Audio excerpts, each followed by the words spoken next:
Hey Colorado, I'm Ruby Jones, and I'm back with a final reminder that federal EV incentives will expire on September 30th. There's still time to take advantage as long as you secure a contract by September 30th. And also keep in mind that incentives here in Colorado will continue, including the Vehicle Exchange Colorado program, which I'm excited to say helped me save nearly $30,000 on a brand new EV. The Vehicle Exchange Colorado program, or VXC, is a great program, and with the incentives being removed from EV purchases, a lot of dealerships are offering great deals. So be sure to shop around and let me know in the comments if you make the switch to electric.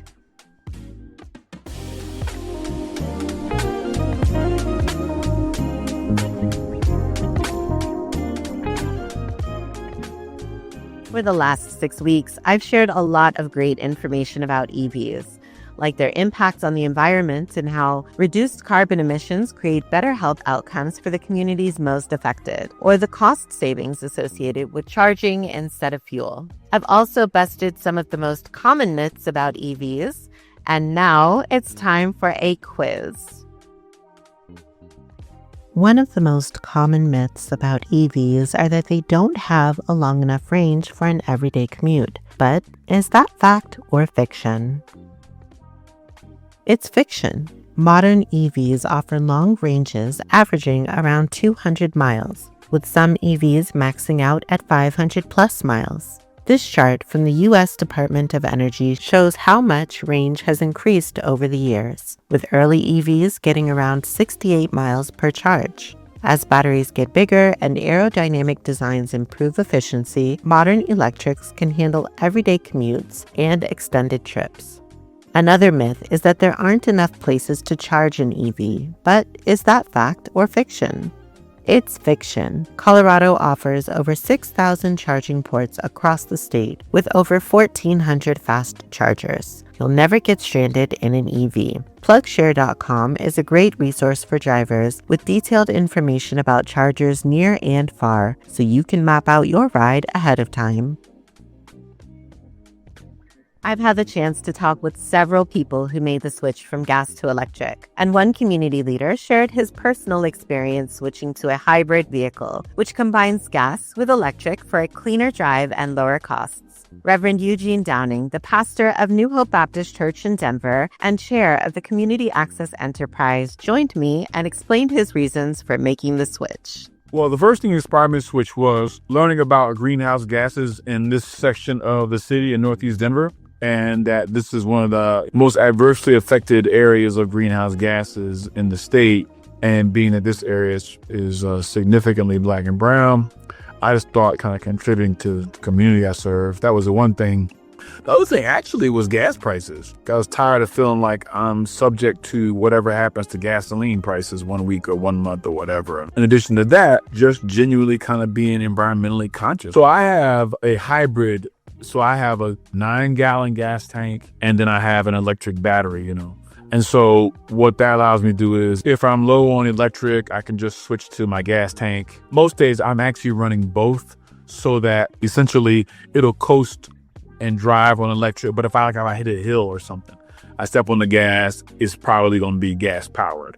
And then there's a meter in the car that actually will show me, how much is gas powered, how much is battery powered.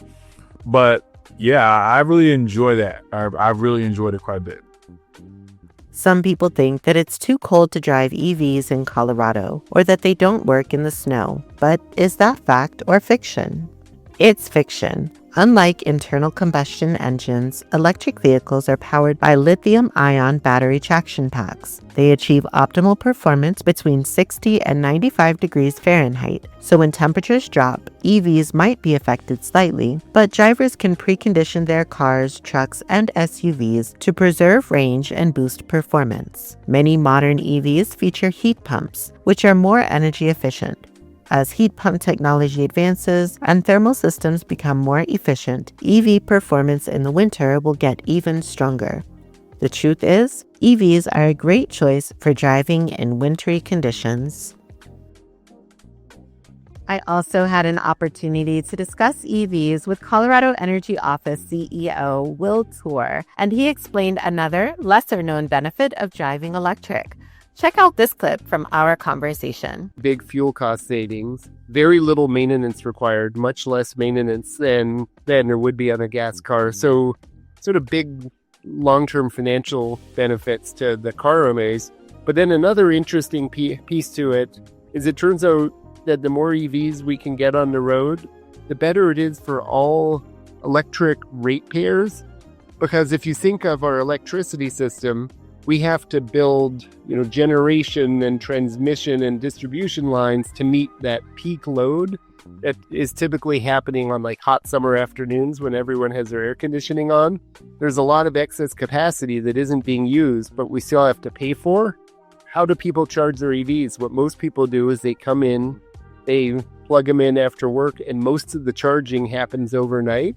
And so you're essentially taking these fixed costs, things we already had to pay for, is spreading them over more kilowatt hours, and it helps to exert downward pressure on everybody's electric rates.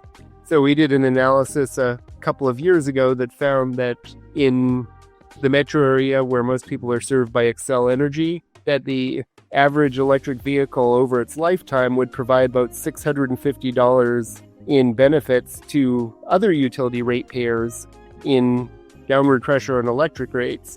And so you start thinking about our goals of 1 million EVs on the road, by the end of the decade. That's $650 million in benefits to other utility ratepayers. And so that's just sort of illustrating that there's this really wide range of benefits that we're seeing to EV adoption. And Colorado is rocking it. Over the last year and a half, Colorado has emerged as the top EV market in the country, with between 25 and 30% of new vehicle sales have been electric vehicles. Wow. When I started this job in 2019, it was about 2%. So we're really seeing the market evolve and consumer demand increase. Electric vehicles are good for the environment, they're good for our pockets, and they just make good sense. If you still have questions about how or why to make the switch, visit evco.colorado.gov or check out the resources at energyoffice.colorado.gov. There are also wonderful community organizations like Women Who Charge that provide EV outreach services. Here in Colorado, we have an amazing opportunity to get plugged in. All of the incentives and rebates can really help lower barriers while protecting community health and reducing the expense. I hope you've enjoyed this series, and I'll leave you with one last quiz question. Happy driving. Many people think EVs are too expensive, but is that fact or fiction? It's fiction. Between gas savings, tax credits, the Vehicle Exchange Colorado program, and special rebates and offers from dealers, EVs are more affordable than they've ever been. Each year, EV drivers save approximately $2,200 on electric vehicles and $1,500 on hybrids, with lower costs per mile, lower maintenance, and fewer repairs. The process of buying an EV was fun, fast, and easy. I created an account on the Vehicle Exchange Colorado page at energyoffice.colorado.gov/vehicle-exchange-colorado and completed an application. I submitted all of the required documents and received an approval within about 3 days. I got a voucher code and drove my 2004 Expedition to Alpine Nissan, where I met with Reyes, an informative sales representative who walked me through every single detail. Buying a new car isn't always a fun experience, but I actually enjoyed it. Reyes was super knowledgeable. He took me on a test drive and pointed out every feature. When it was time to sign, I felt prepared and ready to get on the road. When you make the switch to electric, enjoy the moment and make the most of the new experience.